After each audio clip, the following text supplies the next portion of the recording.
Buenas noches, buenas tardes, buenos días a todos. Una muy cálida bienvenida a todos ustedes que se unen a este club de lectura de la Academia Internacional de Hematología Clínica. Soy Mohamed Moti de la Universidad de la Sorbona en el Hospital Saint-Antoine en París, en Francia. Son las 7 p.m. en París, 1 p.m. en Toronto, 8 p.m. en Jerusalén. Y es un gran placer para mí moderar este club de hoy lectura mensual. Entonces, el Comité Científico de Dirección de la ICH ha seleccionado recientemente este artículo publicado a principios de febrero de 2025 en Blood Advances, titulado Profilaxis de la enfermedad de injerto contra huésped basada en post-SCI. Para el trasplante halogénico de células hematopoyéticas de donante hermano compatible por el doctor Nihar de Saibit Sibor y colegas. Y somos muy afortunados, privilegiados y honrados de tener al doctor Desai con nosotros como panelista para este club de lectura. El otro panelista, que no es coautor de este artículo, QE, es un experto destacado en el campo del trasplante. Y este es el famoso profesor Arnold Nagler, quien es el vicepresidente de la IASH.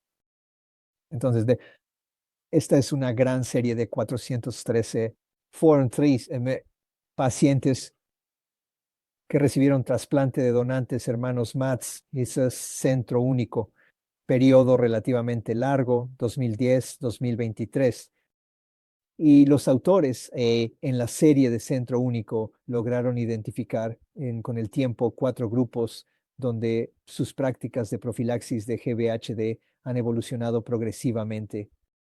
Desde el inhibidor de calcineurina clásico metotrexato, el histórico TAC-metotrexato o ciclosporina metotrexato, luego CENI-metotrexato o MMF+, ATG, además una combinación que está bien establecida. Y luego otros 2 grupos que son más recientes, y esto se refiere a la aparición de post-PSI para la profilaxis de GVHD más CNI y MMFC, o incluso llevándolo un poco más allá, combinando post-PSI y ATG más, inhibidores de calcineurina. Y por supuesto, el objetivo del trabajo en este contexto específico de donante hermano MED, que es bastante único, porque obviamente el ATG se ha popularizado principalmente en el contexto de donantes no emparentados, compatibles y no compatibles, mientras que el post-PSI se desarrolló inicialmente en el trasplante haploidéntico. Así que, no obstante, basado en este análisis de un solo centro, pueden ver aquí, esta es una figura del artículo, la incidencia acumulada de GVHD de grado 2 a 4, GVHD de grados 3 a 4, GVHD aguda, la comparación, comparando ni los 4 D grupos. También podemos ver la incidencia acumulada de GVHD crónica,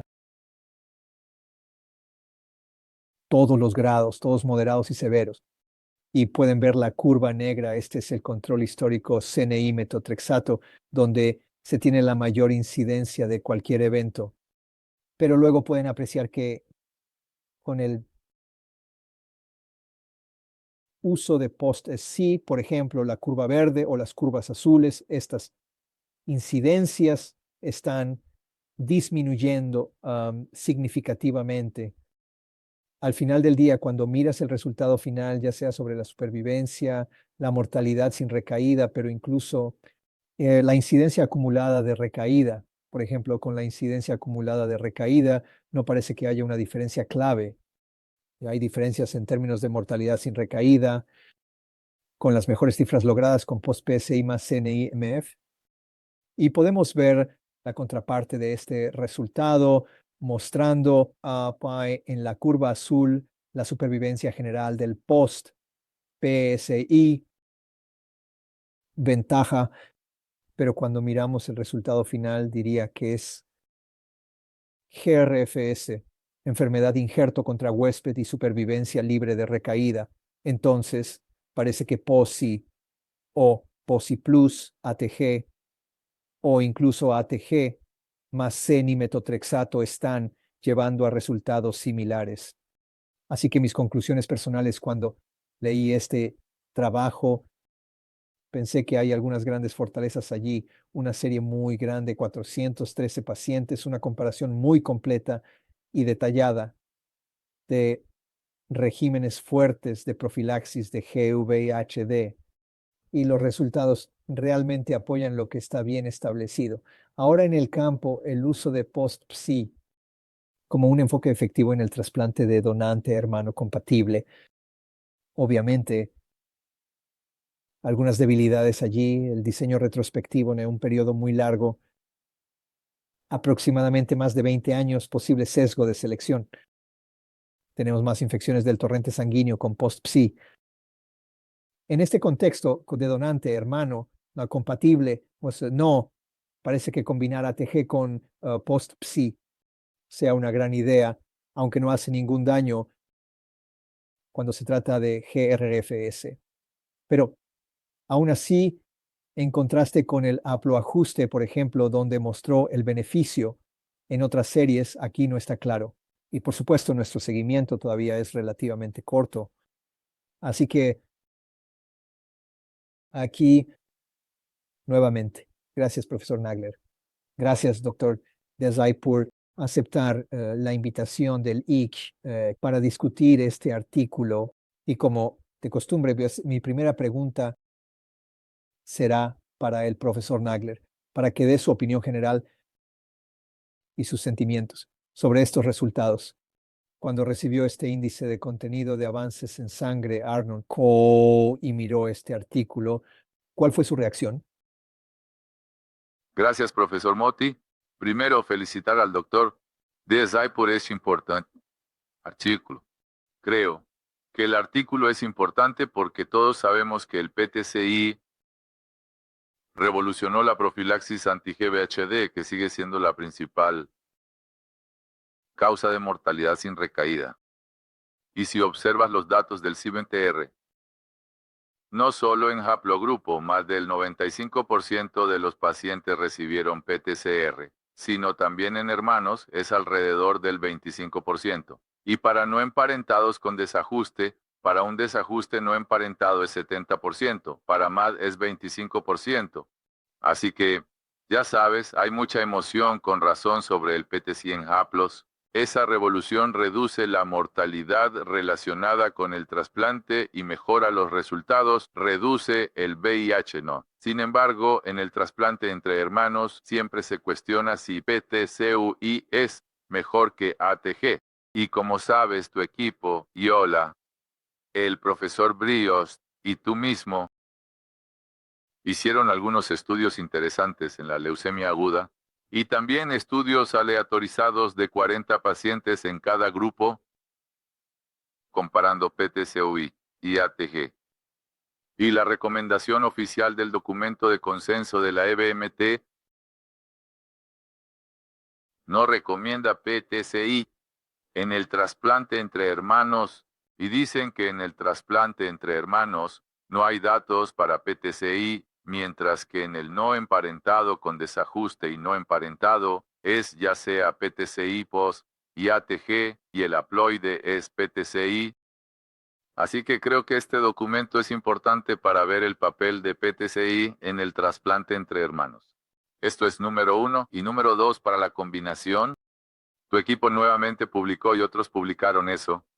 Con la adición de ATG puedes reducir las dosis de PTCI y luego reducir algunas de las desventajas de PTCI, como el injerto lento, la infección tardía, reactivación viral y el de cardiotoxicidad. Y entonces la pregunta es, ¿deberíamos añadir PTCI a ATG? Y el documento apoya la noción de que al menos en el trasplante entre hermanos, y nosotros, quiero decir, hay un problema cuando lo añades con un aumento en la reactivación de CMV y EBV. y no hay una gran ventaja en ello. Así que creo que este documento es importante y tiene razón. Por supuesto, esto no es un estudio aleatorizado y todos abogamos por estudios aleatorizados. Pero es después de, supongo, 15 años o 10 años de PTQI en Haplow, desde Baltimore y demás, todavía no tenemos un gran estudio aleatorizado.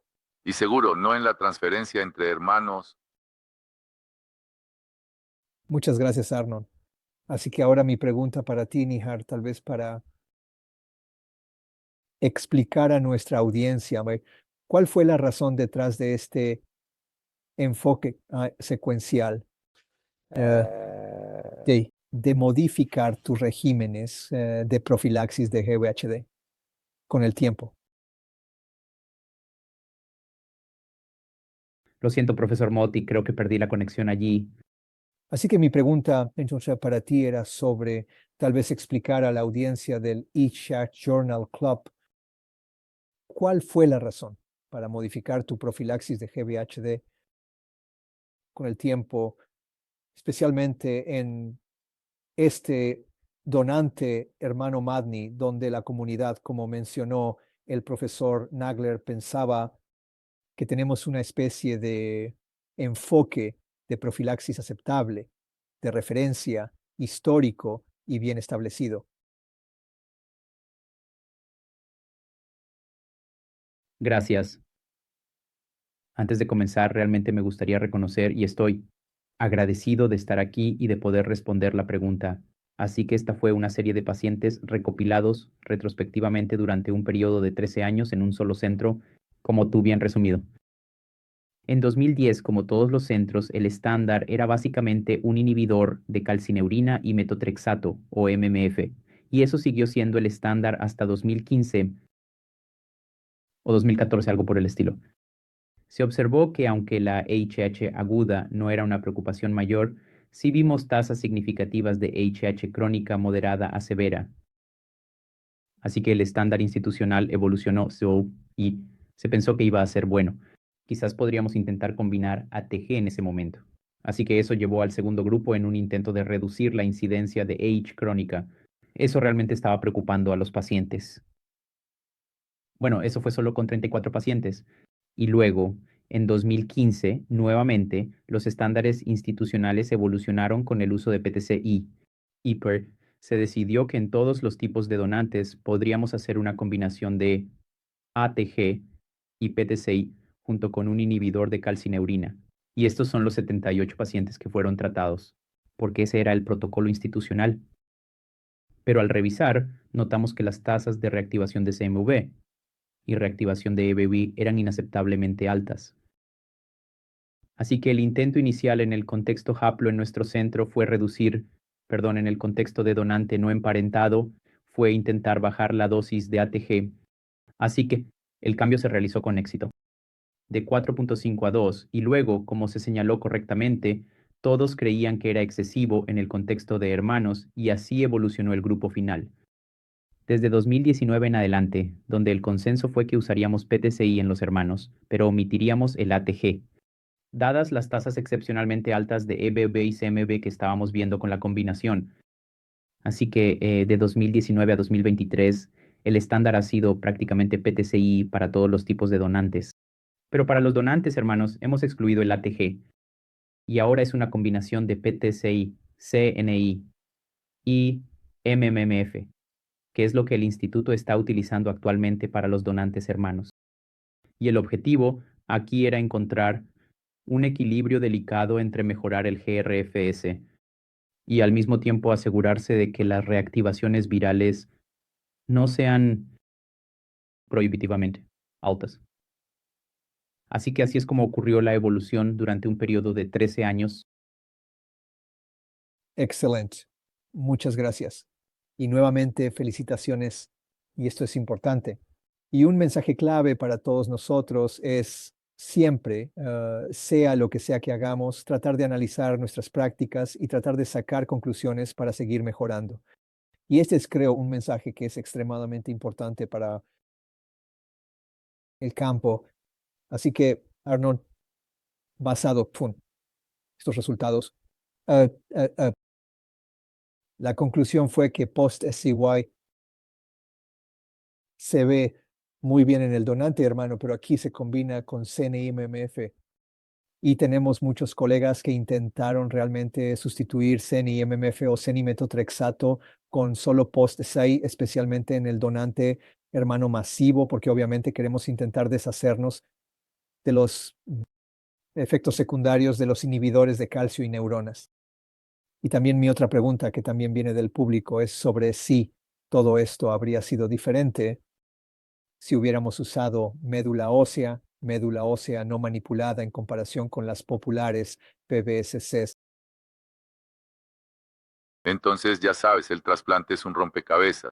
Así que, por supuesto, si cambias el acondicionamiento, ya sabes, aquí fue más o menos mitad y mitad. En amarillo, ovulativo y reduce la intensidad, pero la mayoría de los pacientes, el 80%, reciben TBI. Así que, por supuesto, en el trasplante, si cambias el acondicionamiento o cambias los injertos, entonces es una historia diferente. Sabemos que la mayoría de los estudios que analizan la profilaxis de GVHD, al menos en la era moderna, se centran en la sangre periférica, porque hay una mayor incidencia de GVHD con sangre periférica y con intensidad reducida.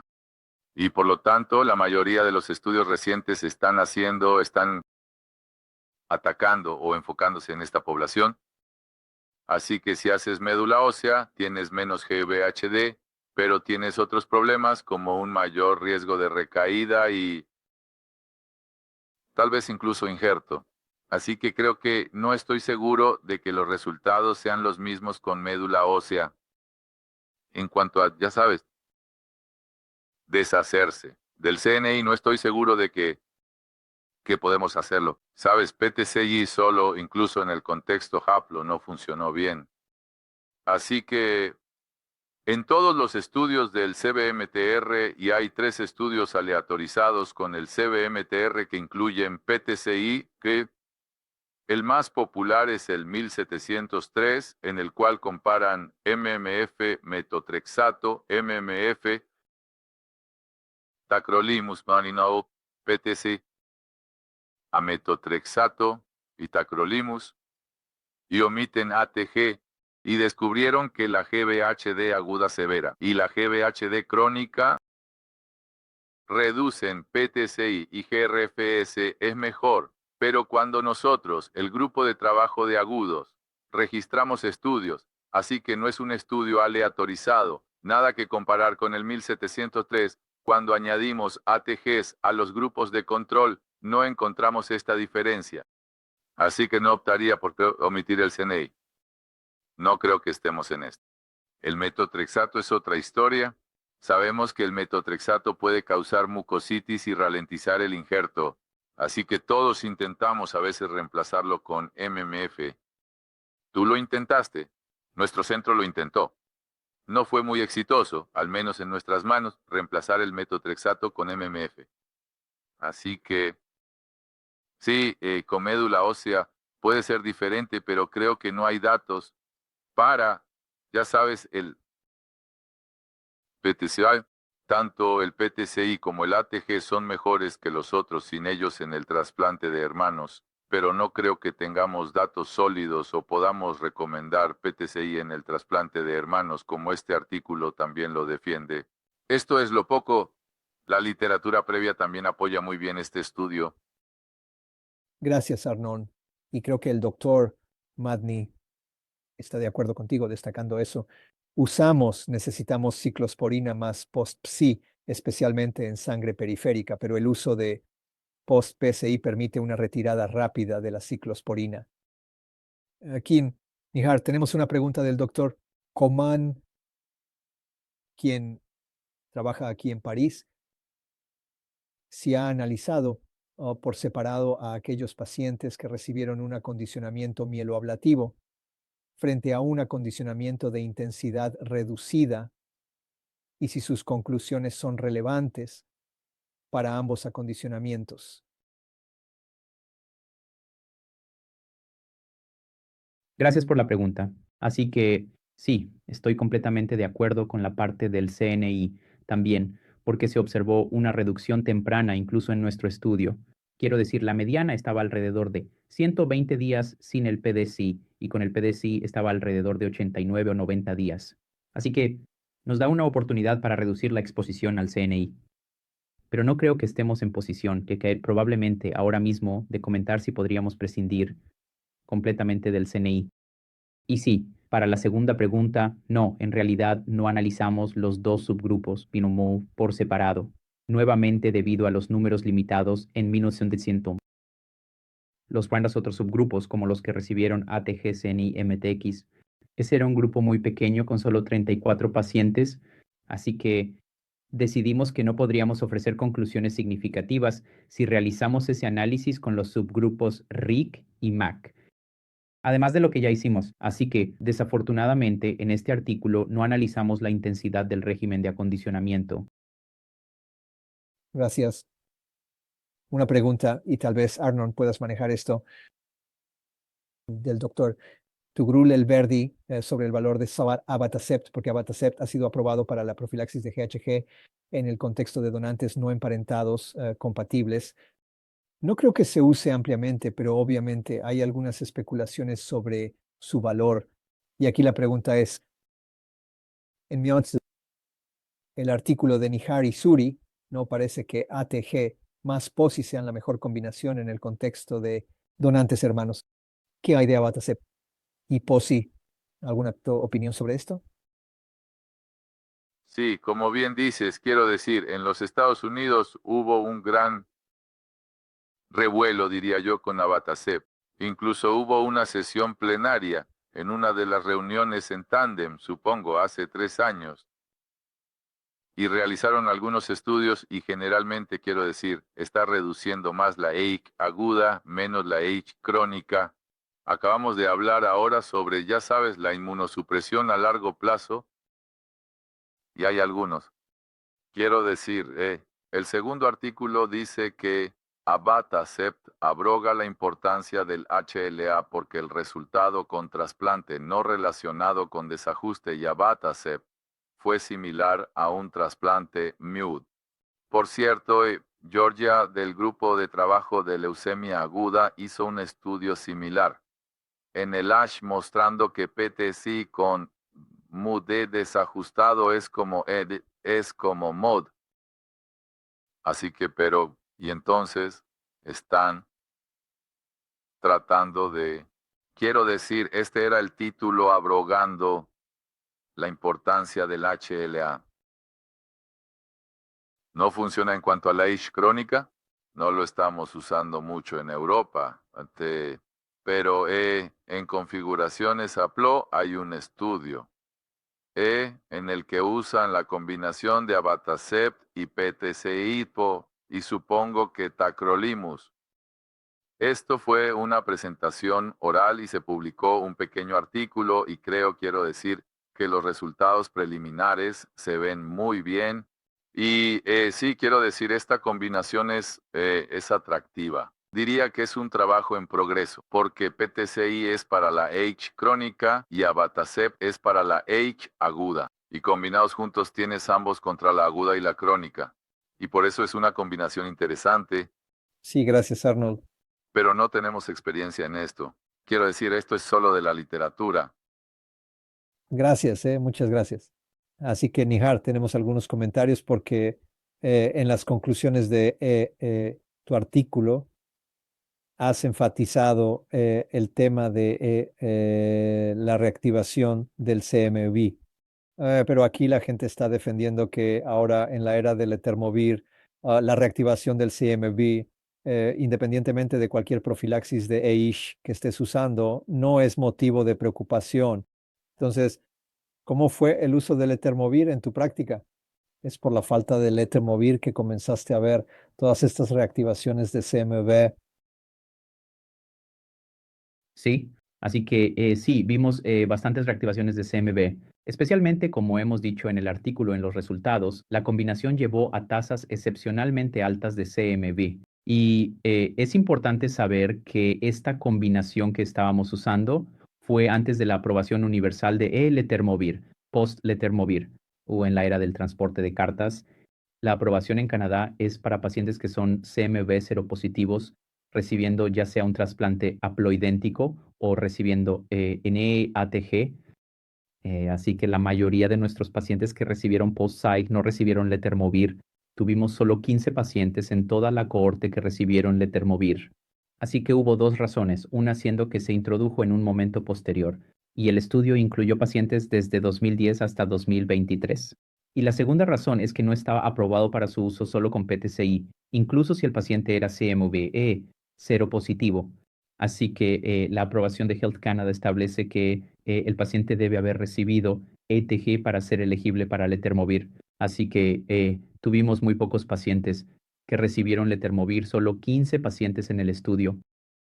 A pesar de esto, nuestras tasas de CMV, como dije, fueron bastante altas en este estudio. Tuvimos un 42% de reactivación con la combinación y cerca del 20% con PTCI, CNI y MMF. Pero afortunadamente, con prácticas mejoradas, esto no se traduce en ningún daño a órganos finales. Pero las tasas fueron bastante, se mantuvieron bastante alrededor del 20%.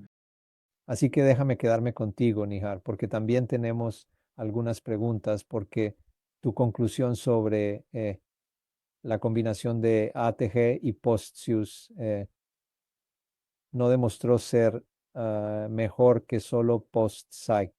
No fue inferior, pero no fue mejor.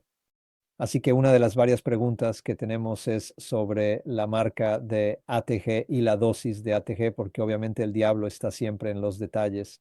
¿Puedes aclarar qué usaste? Porque cuando leí el artículo, o en realidad en los pacientes y métodos, me parece que incluso el programa de ATG ha estado cambiando con el tiempo. M en tu centro, ¿correcto? Sí, eso es un gran detalle. Así que sí. Entonces, la marca siempre ha sido timoglobulina y la dosificación cambió en algún momento entre 2017 y esto estaba en consonancia con algunas publicaciones que hicimos desde nuestro centro en ese momento, que con 4.5 miligramos por kilogramo de ATG, la reactivación de CMV, la reactivación de EBV era realmente alta, estaba en el orden del 60%. La dosis luego se redujo a 2 miligramos por kilogramo, así que 0.5 y 1.5 en los días -3 y -2. Y esto es lo que se usó en 3/4 partes de los pacientes que recibieron ATG y aproximadamente una cuarta parte recibió la dosis de 4.5 miligramos. Nuevamente, debido a los números pequeños, no pudimos desentrañar las diferencias en los resultados y las reactivaciones entre las dosificaciones. Pero en otros contextos de MUD y A+, reducir la dosis de ATG ha llevado a una reducción significativa en las reactivaciones de EBV y CMV en nuestro centro. Así que incluso para los MUDs ahora nuestro estándar es timoglobulina 2 miligramos por kilogramo y para haploidénticos todavía usamos 4.5 miligramos por kilogramo junto con PDCI. Muchas gracias. Eso es muy claro e importante. Así que ahora unas pocas preguntas para ti, Anon, porque obviamente Nihar nos dijo que el post-SSI es ahora su estándar de atención. Y creo que muchos centros están muy entusiasmados con ambos SSI, no necesariamente en el hermano compatible, pero en general hay una especie de ola de entusiasmo en torno al uso de ambos SSI en todo el panorama del trasplante. Pero nuevamente, para ser justos y equilibrados, para mí hay algunos inconvenientes asociados con el uso de dosis alta de post-SSI, al menos una dosis total de 100 miligramos por kilogramo. ¿Puedes elaborar sobre esto, Anónimo, porque también analizaste algunos de estos datos en diferentes artículos sobre la dosis de PTCI? Sí, me refiero a los efectos secundarios de ambos lados. ¿Cuáles son los inconvenientes? Puedes usar post-PSI de 100 miligramos por kilo en todos, en cualquier circunstancia, cualquier edad. Quiero decir, esa es una pregunta. Está bien, está bien. Así que primero que nada, no lo mencionamos, pero felicitaciones de nuevo. Hay un comentario sobre este artículo en Blood Advance Y en el comentario también discutieron la timoglobulina versus Neobi o Fresenius ATG y afirman, no estoy seguro, pero al menos que con ATG podemos detener. Con Fresenius o Naomi podemos detener la supresión inmunoterapéutica antes. Así que la rama de, como sabemos, y tú publicaste hace muchos años la buena revisión en leucemia y otros, que la dosis y la rama de ATG es muy importante. En cuanto a la PTCI, por supuesto la cardiotoxicidad es un problema, especialmente en pacientes que tienen más de 65 años. Pero la mayoría de nuestros pacientes, ahora en todos los centros, con LMA-MDS tienen más de 65 años y en pacientes con comorbilidades cardíacas. Entonces quiero decir que usted y muchos otros están reduciendo la dosis de PTCI a 80 miligramos y ahora a 70 miligramos en ceniza. Hubo un estudio de China y otros que redujeron la PTCI a la mitad de la dosis al agregar ruxolitinib. Esto es lo más reciente tanto de los estudios de CIBMTR como también de China.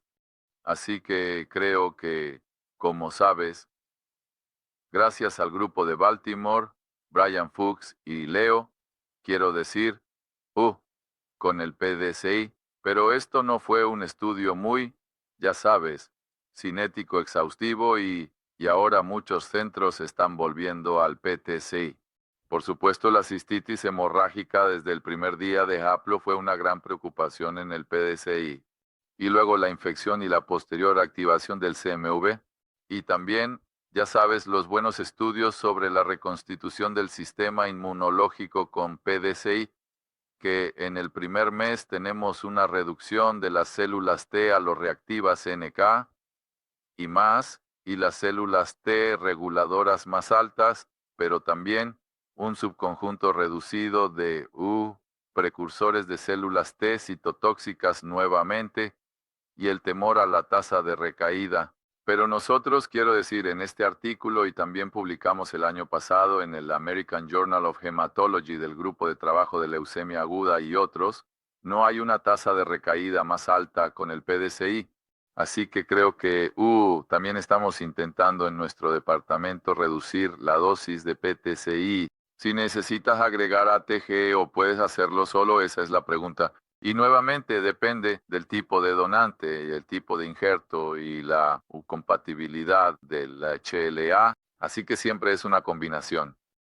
Gracias, Arnold. Entonces, Nihar, en tu práctica actual, ¿puedes administrar post-ESI de manera universal o te sientes tentado por alguna optimización en algún subgrupo de pacientes? ¿Cuál es tu dosis y práctica actual y cómo la utilizas en realidad? Gracias. Sí, ciertamente reconozco todas esas limitaciones. Quiero decir, son muy bien conocidas. La cardiotoxicidad ha sido una preocupación. Ciñéndonos a este documento, no vimos ninguna muerte debido a la cardiotoxicidad, pero estoy seguro de que tuvimos alguna disfunción transitoria del ventrículo izquierdo que se observó, aunque los datos no fueron presentados. Y estamos analizando más a fondo esta cohorte. Así que ahora tenemos, ya que preguntaste sobre la práctica en el contexto de trasplantes de donantes no emparentados compatibles y porque tenemos el lujo de usar la combinación por ahora, y digo lujo, porque entonces éramos un poco menos escépticos en reducir la dosis. Así que hemos iniciado un piloto y ahora, especialmente, comenzamos con el contexto de MUD-U y hemos reducido la dosis de PTCI a 70 miligramos por kilogramo, es decir, 35 miligramos por kilogramo en los días 3 y 4.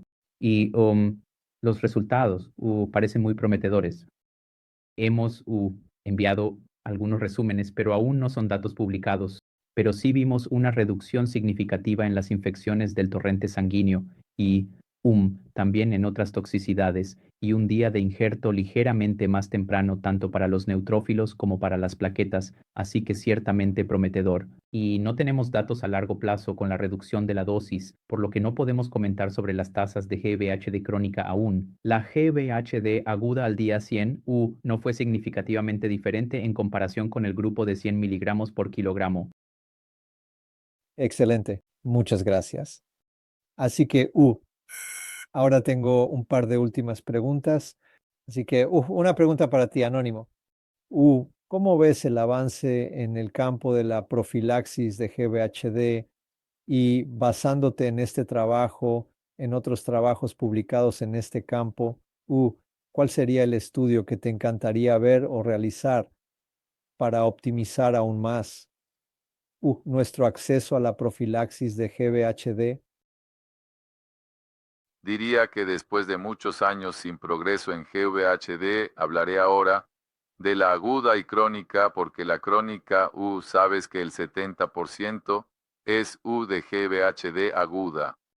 Así que el campo de GVHD es realmente, para el paciente y para nosotros es realmente ahora, diría que floreciendo, con los 3 medicamentos aprobados en GVHD crónica, y hay muchos enfoques y muchos estudios. Diría que ahora estamos en el microbioma y el trasplante fecal y muchos otros estudios que son, muchas nuevas moléculas y así sucesivamente. Creo que el campo es, quiero decir, cuando hacemos y miramos si en general en la población la GVHD se reduce o los resultados mejoran un poco, pero menos de lo que nos gustaría esperar. Y esto porque estamos trasplantando cada vez más pacientes con comorbilidades y pacientes ancianos y por lo tanto, tal vez no podemos ver la verdadera revolución. Diría que esto es provocativo, pero una mejora. En la profilaxis de la GVHD, todos decimos en todas nuestras charlas que, la mayoría de los estudios se realizaron antes de la era del PTCI y esperamos que con PTCI la incidencia de GVHD se reduzca y necesitamos repetir algunos de estos estudios para ver si también es cierto en la era del PTCI. Así que creo que algunos de los estudios con nuevas moléculas y otros enfoques como el trasplante de microbiota fecal y otros deberían realizarse ahora en el contexto de, diría, trasplante desajustado porque, el problema principal está en el trasplante desajustado y el trasplante no relacionado.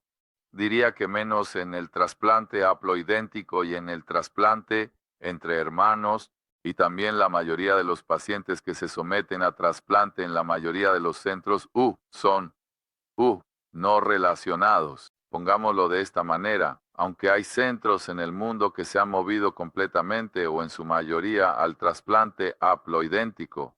Así que diría que necesitamos estudiar el contexto no relacionado con una base de PTCIA y luego, si podemos, mejorar y reducir la EICH sin aumentar la recaída, mejorando el GRFS y la supervivencia general, con algunos nuevos enfoques o nuevas moléculas que están disponibles. Gracias, Arnold. Así que una última pregunta para ti, Niar. Entonces, si estoy dispuesto a darte una subvención de $10 millones, hoy, ¿qué tipo de estudios de profilaxis de GBC diseñarías? Porque estarías realmente convencido de que esto hará una gran diferencia en la vida del paciente. Eso es una cantidad enorme. Bueno, está bien, tomemos 5 millones.